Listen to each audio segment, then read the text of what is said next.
27টি ফৌজদারি মামলা, একাধিক মারামারি, পুলিশের তাড়া এবং হত্যাচেষ্টার গুরুতর অভিযোগ। একসময় খবরের শিরোনামে যাকে সবাই গ্যাংস্টার বাজাজ নামে চিনত, আজ সেই ভারতীয় ফুটবলের সবচেয়ে বড় পরিবর্তনের নায়ক। যদি আপনি এনাকে না চিনে থাকেন তাহলে একবার ভালো করে দেখে রাখুন।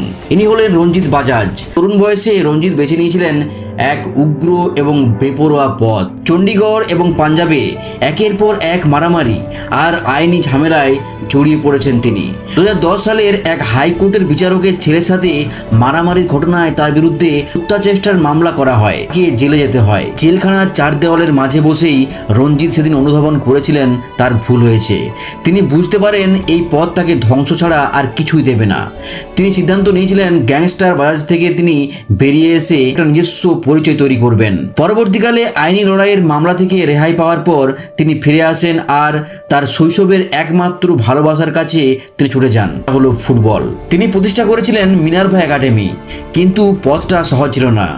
টাকার অভাবের জন্য নিজের স্ত্রীর গয়না পর্যন্ত বন্ধক রেখে দলকে ইউরোপে খেলতে পাঠিয়েছিলেন। ভারতকে চমকে দিয়ে আই লিগ চ্যাম্পিয়ন হয়।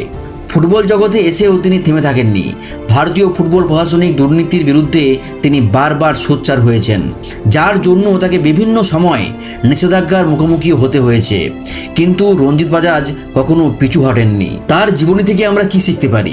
অতীত যতই অন্ধকারই হোক না কেন, সদিচ্ছা আর কঠোর পরিশ্রম থাকলে নিজেকে বদলে ফেলে নতুন ইতিহাস তৈরি করা যায়। রঞ্জিত বাজাজ আজ জলজ্যান্ত তার প্রমাণ। এই অনুপ্রেরণামূলক গল্পটি আপনার কেমন লাগলো কমেন্টে অবশ্যই জানাবেন। আর ভিডিওটি যদি ভালো লাগে অবশ্যই চ্যানেলটি সাবস্ক্রাইব করবেন।